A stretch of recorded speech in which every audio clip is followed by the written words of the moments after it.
Hey, Photo 2, we are going to talk about reflection and candids. Alright, reflection, an image representation counterpart. The state of being reflected as by a mirror. Okay, this is M.C. Escher's drawing of a reflection. It's kind of a refraction. Alright, I like this one because it's got some nice cobblestones, nice contrast, simple puddle right here to hold the reflection.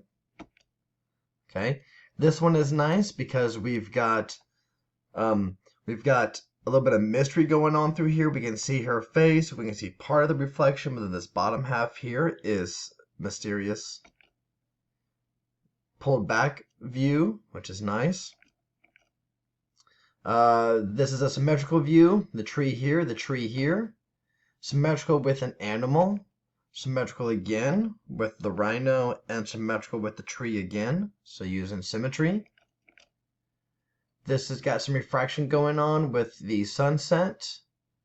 This has got some really nice colors going on through here. Lots of the reflection shown, only part of the object. You can use other surfaces to show reflection. So like if you hit some spots downtown, if you happen to be able to get outside, you can do things like this. Move some mirrors around. Go out to the lake. Make sure that if you do water that you get still water. Here you can use mirrors. Here's stuff from like a Walgreens and see how it's curved and kind of distorts your image, which is cool.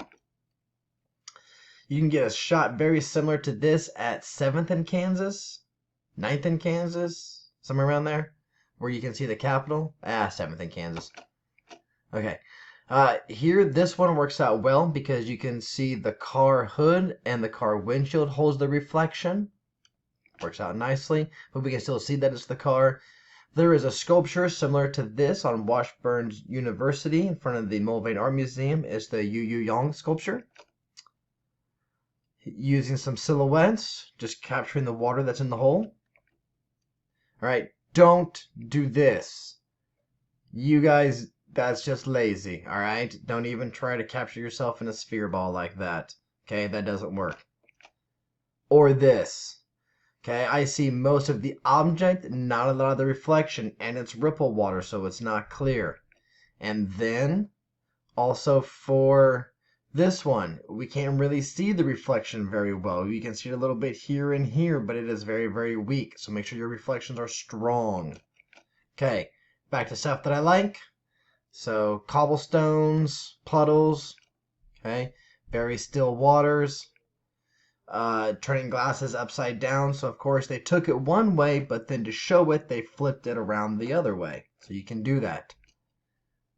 This one could use a crop, but I like the charger in it.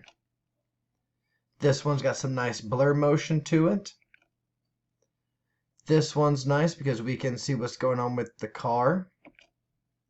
This one's using a shop window. This one, they took it one way and flipped it the other way. See, there's the lily pads. Same with this one. This one's upside down. So keep stuff like that in mind. I don't like this one because of the shoes, but this part's cool. And very nice silhouette going on through here and a little bit of framing aspect. Student examples. This is down at the Ramada. This is in the dungeon itself. This one was done with some Photoshop, so you can see where they took the image with one chess piece on the stand, and then they took a different picture with a different chess piece on there. They just kept the camera in the same spot and then was able to layer them in Photoshop and reveal it underneath to do a little trick like that. So you can do that with the Snapseed app using the double exposure and using your layers. So you can still do stuff like this. Here we have a little bit of a candid reflection going on. Another nice reflection of downtown in a puddle. Once again, turning the glass upside down after they took the photo. Same with this one. This one's got more distorted refraction, and you can see they did some color splash with it. This, they just used a mirror. Going out to the lake. And another use of mirror and home objects. Alright. So there is reflection for you guys. Now let's go to Candid. Okay. Candid or street photography, shooting from the hip. Why do it? Well, basically we hold a mirror up to society and call them on their stuff. Okay, kind of documents things. All right. So let's see. Limit yourself to one camera and one lens, obviously. Location, location, location. Do you want landmarks to show up? Particular mood or style? Get involved in your surroundings. Real photographers do not wait for inspiration. You guys got to go out and grab it. Have your camera ready. Okay, anticipate moments before they happen. Use your ears, listen to objects. You will hear a dog with a collar before you see the dog with the collar because of the jingle. Okay, trust your instincts, trust your eyes. Sometimes you got to forget about the compositional rules, but don't go too crazy with the cockeyed angles, okay? Don't spend too long thinking, okay? Just kind of go with it, go with your gut. Consider motive. Are you doing an honest documentary? Highlighting style, place of inhabitants. Be aware of your backgrounds and how they interact with your people. Shutter speeds for frozen. You can try some blur. Sneak up from behind. Watch the benches. Keep your ears open. Shoot the performers. Some of these tips don't work right now because you don't have people out and about being candid. But you do have people at home. Okay? So, fortune favors the brave, but don't get sick. All right. Respect rules. You need to respect people and their proximity and how they feel about having their picture taken. Where would you draw the line personally? Don't be a punk jerk. Okay? Remember your manners. And don't ask anybody to pose. Okay? This will change their demeanor. You want natural looking photos. You want to be inconspicuous, not suspicious. Here's a whole lot of tips here from this website. Feel free to go check it out. So here you got this guy walking. This guy was having a cigarette and happened to have his photo taken. So this is in the moment. He happened to look over. People moving around. Now you guys weren't going to get shots like these, but you'll get shots of people hanging out at home doing what they're doing, whether they're doing homework or doing a home project or just hanging out and having a conversation. Okay? So this is natural right there. And right there. This one's got some nice color and some kind of a color splash to it to help them pop out. This is just capturing the moment.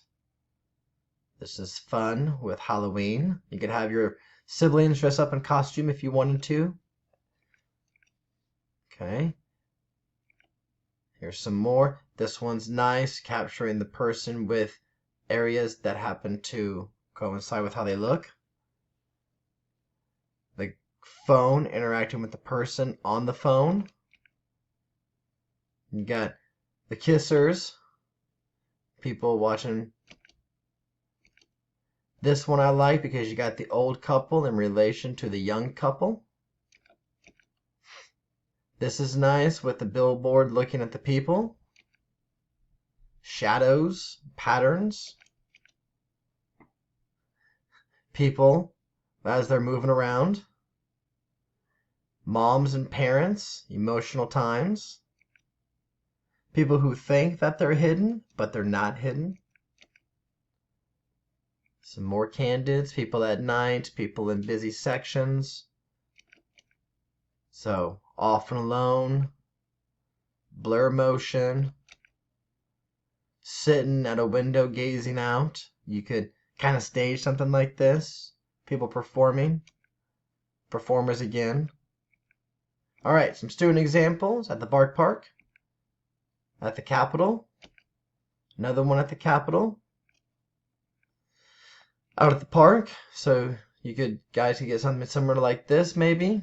Somebody sitting off alone at the Capitol, alone in the grocery store, people sitting apart from each other, walking downtown, on a train,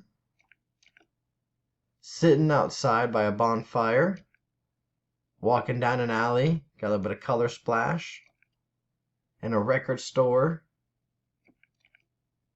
And it doesn't have to be people. These are animals who are in the moment who are doing things. So geese worked here, just kind of hanging out as they were, just took a picture.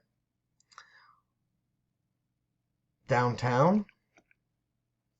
Once again, using animals. So if you got a dog who's looking out the window, you can grab a picture of them and the performers. All right. So reflection and candid.